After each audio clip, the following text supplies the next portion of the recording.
اور جو سب سے بڑا نقصان ہے جو لوگ جنت میں نہیں جائیں گے، ان کا نقصان آگ میں جلنا تو ہے، آپ کو سزا تو آپ کو ملنی ہے، لیکن جو سب سے بڑا نقصان ہے جو آج یہ سوچتے ہیں کہ پتہ نہیں اللہ تعالیٰ کا وجود ہے یا نہیں ہے، جو آج سوچتے ہیں کہ پتہ نہیں اس مر کے دوبارہ زندہ ہونا ہے یا نہیں ہونا ہے، ان کو زندگی بھر اللہ تعالیٰ کا دیدار کبھی بھی نہیں ہوگا۔ سب سے زیادہ غور طلب بات کیا ہے؟ سب سے زیادہ غور طلب بات یہ ہے کہ اگر اللہ ہمیں توفیق ہی نہ دے ہماری آخری سانس تک اور ہم مر جائیں کہ ہم اس کتاب کو جو اللہ تعالیٰ نے ہمارے لیے ایک مشعل راہ بنا کر اور ایک ہدایت بنا کر اور ایک کامیابی بنا کر اللہ تعالیٰ نے اتاری ہے وحی کی صورت میں، ہم اگر اس کو پڑھے بغیر اس دنیا سے چلے گئے اور اللہ تعالیٰ نے ہمیں ہماری آخری سانس تک اس چیز کی ہدایت نہیں دی، سب سے زیادہ تکلیف دہ بات اور سب سے زیادہ غور طلب بات یہی ہے۔ بہت دفعہ ایسا ہوتا ہے، آپ کے ساتھ ہوتا ہوگا، بہت لوگوں کے ساتھ ہوتا ہے، ہر انسان اس چیز کا ایکسپیرینس کر چکا ہوگا اپنی زندگی میں کہ جب وہ قرآن شریف کا ترجمہ اس کے سامنے آتا ہے اور جب وہ پڑھنا شروع کرتا ہے تو وہ اس کو بند کر دیتا ہے یا اس کو اسکپ کر دیتا ہے یا وہ اس کو سننا اپنا ٹائم کا ویسٹیج سمجھتا ہے، وہ سمجھتا ہے کہ it is the waste of my time, اور وہ اس کو نہیں سنتا، وہ اس کو نہیں سنتا تو اس کو نہیں سمجھتا۔ اب وہ یہ سمجھتا ہے کہ میں یہ سن کر بہت اپنے لیے اچھا کام کر رہا ہوں کہ میں اس کو نہیں سن رہا، اور وہ اس چیز کے اوپر رہتا ہے کہ اللہ مجھے ایک دن ہدایت ضرور دے گا تو میں شاید سن لوں، یا اس کے ذہن میں ایسی مہر لگ چکی ہے کہ اس کے سامنے بار بار بھی وہ آتا ہے تو وہ اس کو سننے پہ تیار نہیں ہوتا، وہ سمجھتا ہے کہ وہ خود کر رہے ہیں، حالانکہ شیطان اس کو وہ کمٹمنٹ پورا کرنے کے لیے اپنا زور لگا رہا ہے جو شیطان کمٹمنٹ اللہ تعالیٰ سے کر چکا ہے کہ میں اپنے ساتھ پوری قوم، نہ کہ صرف وہ لوگ جو آپ نے خود اپنے لیے منتخب کیے، ان سب کو لے کر جہنم میں جاؤں گا۔ اسی ٹاپک کے اوپر، اسی بات کے اوپر، اسی چیز کے اوپر اللہ تعالیٰ سورہ توبہ میں آیت نمبر 124 اور 125 میں فرماتے ہیں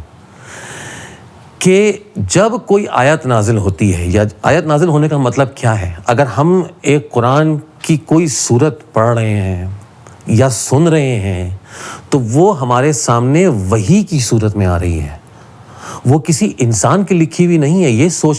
سوچنا بہت ضروری ہے کہ وہ جو ہم کلام پڑھ رہے ہیں وہ ہم سیدھا اللہ کا کلام پڑھ رہے ہیں، وہ کسی انسان، کسی بابا، کسی بزرگ کی لکھی ہوئی کتاب نہیں ہے، وہ اللہ تعالیٰ کی لکھی ہوئی کتاب ہے۔ اور اگر ہم، جب وہ قرآن میں ہے کہ جب ہم کوئی آیت نازل کرتے ہیں تو اس سے ایمان تازہ ہوتا ہے جو اللہ پر یقین رکھتے ہیں ان کا، اور جو اللہ پر یقین نہیں رکھتے ان کا ایمان تازہ نہیں ہوتا، اور ان کی دلوں کی خباثت کو اللہ تعالیٰ اور بڑھا دیتا ہے، اور وہ مرتے بھی ہیں تو کافر کے کافر ہی مرتے ہیں۔ اب یہ سوچئے کہ ہم مسلمان، اللہ تعالیٰ کو ماننے والے اور رسول اللہ صلی اللہ علیہ وآلہ وسلم کو آخری نبی ماننے والے لوگ، اگر ہم اس کتاب کو جو ہمیں ہمارے لیے ہدایت بنا کر اتاری اللہ تعالیٰ نے، اگر ہم اس کو سمجھنے کے لیے نہیں کوشش کریں گے، اور اگر ہم مر گئے، کس کو کیا پتا کہ آج وہ گھر سے باہر نکلتا ہے اور کسی حادثے کا شکار ہو جاتا ہے، اگر مر گئے تو کیا جواب دیں گے؟ اگر مر گئے تو کیسے کلیم کریں گے کہ ہم امت مسلمہ ہیں، ہم امت محمد صلی اللہ علیہ وآلہ وسلم ہیں اور ہم ڈیزرو کرتے ہیں کہ ہم جنت میں جائیں؟ کس نے آپ سے کہہ دیا کہ آپ مسلمان اگر ہیں تو آپ جنت میں جائیں گے؟ کس نے کہہ دیا؟ یہ جو لوگ آپ کے دماغ میں بھر رہے ہیں یہ غلط ہے، جو آپ کو کنفیوز کر رہے ہیں وہ غلط ہے۔ اگر قرآن نے آپ کا راستہ روک لیا تو آپ رسول اللہ صلی اللہ علیہ وآلہ وسلم کی سفارش کرنے کے باوجود جنت میں داخل نہیں ہو سکتے، اور جو سب سے بڑا نقصان ہے جو لوگ جنت میں نہیں جائیں گے، ان کا نقصان آگ میں جلنا تو ہے، آپ کو سزا تو آپ کو ملنی ہے، لیکن جو سب سے بڑا نقصان ہے جو آج یہ سوچتے ہیں کہ پتہ نہیں اللہ تعالیٰ کا وجود ہے یا نہیں ہے، جو آج سوچتے ہیں کہ پتہ نہیں اس مر کے دوبارہ زندہ ہونا ہے یا نہیں ہونا ہے، ان کو زندگی بھر اللہ تعالیٰ کا دیدار کبھی بھی نہیں ہوگا۔ اللہ تعالیٰ ایسے لوگوں سے کلام بھی نہیں کریں گے، ان کے سامنے آنا تو بہت دور کی بات ہے۔ تو اللہ تعالیٰ جس نے یہ پورا سسٹم بنایا، جس نے یہ پوری کائنات بنائی، جس نے ہر چیز، انسان، جانور، درخت، پہاڑ، ایک ایک چیز کریٹ کری، اور ایک ایک چیز ایک مناسبت سے بنائی، اللہ تعالیٰ نے ہر چیز کو تدبیر سے پیدا کیا ہے، قرآن کے اندر ہے، اس اللہ تعالیٰ کو دیکھنے کا شوق کس کس کو ہوگا؟ اور اگر نہیں ہے تو کیا سوچ کے بیٹھے ہیں اپنے دماغ میں کہ اللہ تعالیٰ کو دیکھنے کا شوق نہیں ہے، اللہ تعالیٰ کو دیکھنے کی طلب نہیں ہے؟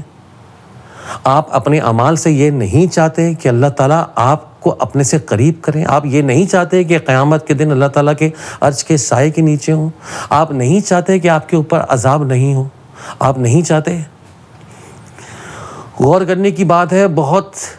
توجہ سے اس کتاب کو پڑھنے کی بات ہے، بہت توجہ سے اس کتاب کو سمجھنے کی بات ہے، اور آپ اپنی پوری زندگی میں جتنی بھی آپ کی زندگی ہے، 60 سال، 70 سال، 80 سال ایوریج زندگی، اس پوری زندگی میں آپ اس کتاب کو ایک دفعہ اپنی زبان میں پڑھنے کے قابل نہیں ہیں۔ آپ سے انشاءاللہ بہت جلد ملاقات ہوگی، سوچیے ضرور، آپ سے بہت جلد ملاقات ہوگی ایک اگلی ویڈیو میں۔ اپنا خیال رکھیے۔ السلام علیکم ورحمۃ اللہ وبرکاتہ۔